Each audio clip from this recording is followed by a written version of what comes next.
தூத்துக்குடியில் மீண்டும் அதிமுக போட்டியிடும் என அதிமுக மாநில வர்த்தக அணி செயலாளர் சீத செல்லப்பாண்டியன் தெரிவித்தார். தூத்துக்குடி டூவிபுரம் 5வது தெருவில் அதிமுக தெற்கு மாவட்ட வர்த்தக அணி அலுவலகம் திறப்பு விழா நடைபெற்றது. மாநில வர்த்தக அணி செயலாளரும் முன்னாள் அமைச்சருமான சீத செல்லப்பாண்டியன் தலைமையில் நடைபெற்ற இந்நிகழ்ச்சியில் கட்சி கொடியையும் அவர் ஏற்றி வைத்தார். பின்னர் செய்தியாளர்களை சந்தித்த அவர், வரும் சட்டமன்ற தேர்தலில் 234 தொகுதிகளிலும் அதிமுக வெற்றி பெற்று ஆட்சி அமைக்கும். தூத்துக்குடி மீனவர் பகுதி அதிகம் வாய்ந்த மாவட்டம். திமுக ஆட்சியில் துண்டில் வளைவு பணிகள் பாதி மட்டுமே முடிக்கப்பட்டுள்ளன. மீதமான பணம் எங்கு சென்றது தெரியவில்லை. இதனால் படகுகள் சேதமடைந்து மீனவர்கள் கடும் சிரமம் அடைகின்றனர். திமுக சொல்வதை செய்வோம் என கூறினார்கள். ஆனால் சொன்னதையும் செய்யவில்லை, செய்ததையும் சொல்லவில்லை. 2021 சட்டமன்ற தேர்தலில் அதிமுக கூட்டணிக்கு கட்சி தூத்துக்குடி தொகுதி ஒதுக்கப்பட்டது. 2026 தேர்தலில் தூத்துக்குடி சட்டமன்றம் அதிமுகவிற்கு ஒதுக்கப்படுமா என்ற செய்தியாளர்கள் கேள்விக்கு எடப்பாடி பழனிசாமி ஆசியோடு அதிமுக மீண்டும் தூத்துக்குடியில் போட்டியிடும் என்றார். சட்டமன்ற தேர்தலிலே அனைத்து தொகுதியிலும் நடைபெறுகின்ற 234 தொகுதிகளிலும் அனைத்து இந்திய அண்ணா திராவிட முன்னேற்ற கழகம் வெற்றி பெற்று அமோக வெற்றி பெற்று புரட்சித் தமிழர் எடப்பாடியார் அவர்கள் மீண்டும் தமிழகத்திலே பொற்கால ஆட்சி தருவார்கள் என்பதை இந்த நேரத்தில் உறுதியோடு தெரிவித்துக் கொள்கிறேன். மீனவர்கள் பகுதி சாட்சி இங்கே இதே திமுக பிரிவில் ஒரு நம்ம இது போட்டாங்க, கடல் அரிப்பு தடுக்க காட்டி தூண்டில் வளைவு போட்டாங்க. நீங்கள் பார்த்துக்கிட்டே திரேஸ் படத்தில் அந்த ஒதுக்கிற ரூபா எங்கே போச்சுன்னே தெரில.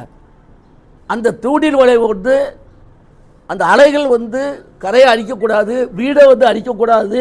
அடுத்தாப்புல அந்த படகு, மீன்பிடி படகுல அதில் தான் நிற்கும், அதில் நிற்கும். அதுக்காகத்தான் அது ஏற்படுத்துறது ஒவ்வொரு ஊர்லேயும்.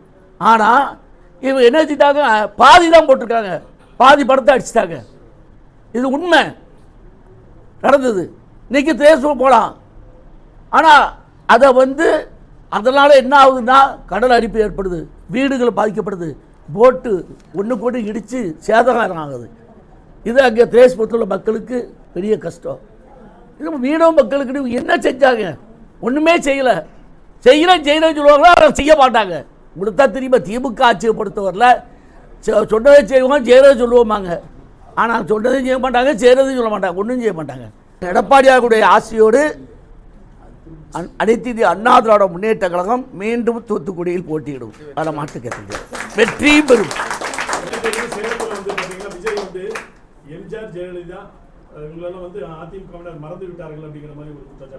யாரு அவரே மறந்து இருக்காரு. அவரே ஒரு இது எடுத்துக்காட்டு ஒரு பக்கம். அதனால கேளுங்க, அவரை பொறுத்த அவரே மறந்துடுவார். அவர் சொல்லுவார், இல்லை நான் ஒரு இடம் சொன்னேன்னா அடுத்த தடவை ஏன் சொல்லே நான் கேட்க மாட்டேன் பாரு. அப்படி ஆளுதான் அவரு கேட்டலாம். அதனால அவர் இப்போ ஒரு மேடையில் ஒன்று பேசுவார், ஒரு மேடையில் ஒன்று பேசுவார். தம்பி இளந்தம்பி கேட்டலா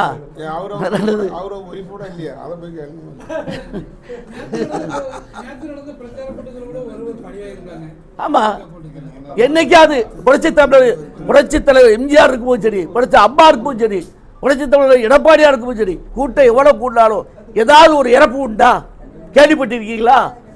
இது வரைக்கும் கிடையாது. ஆனா இவங்களாம் ஒன்றும் செய்ய முடியல, தெரியல. ஆமா, இவன் ஒரு தொகுதிக்கு ஒரு மாவட்ட செயலாளர் போட்டுட்டு இருக்கா. நம்ம எப்படி இருப்பா கேட்டலாம், ஒன்றும் தெரியல அவங்களுக்கு. அவனுக்கு என்ன பவர்னா அவனுக்கே தெரியல. அவன் கட்சிக்காரனுக்கு அவனுக்கு என்ன பவர்னா அவனுக்கே தெரியல. இதான் இன்னைக்குள்ள நிலைமை கேட்டலாம்.